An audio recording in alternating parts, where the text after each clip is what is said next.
This is the marshmallow plant, and as I was told that back in the day, they actually would make marshmallows out of this. But every part of the marshmallow plant is edible, and so what I'm going to do is I'm going to take off the flowers and I am going to dry them to make a tea. See, even the leaves are so fuzzy. It's ridiculous. But inside of this marshmallow plant is a sap. Let's see if I can get it off of here. Is a sap, and it's very, very, very sticky. So bugs are attracted to it. They may lay their eggs on it, or they eat it, which this is an example of Harley Quinn bugs coming in and eating it or sucking the leaves dry.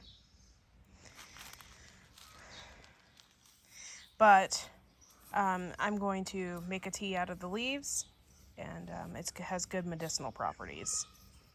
Okay, so another herb I am harvesting today is basil, and I'll show you how I do that.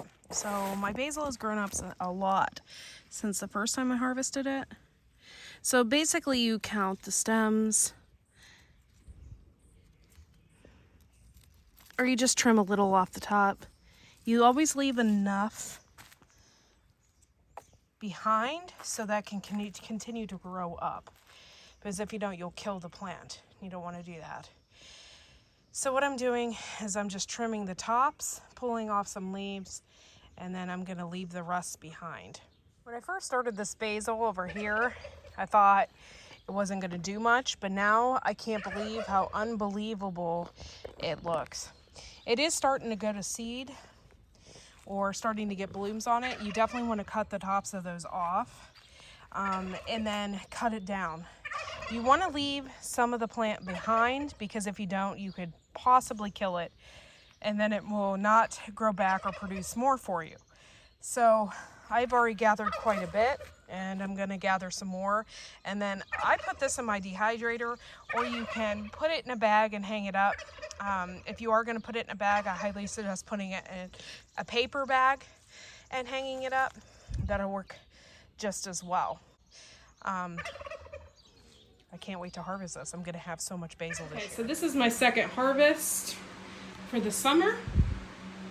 And basically what I had done, what I'm going to do is I already filled up a jar, and then the rest I'm selling at the farmer's market.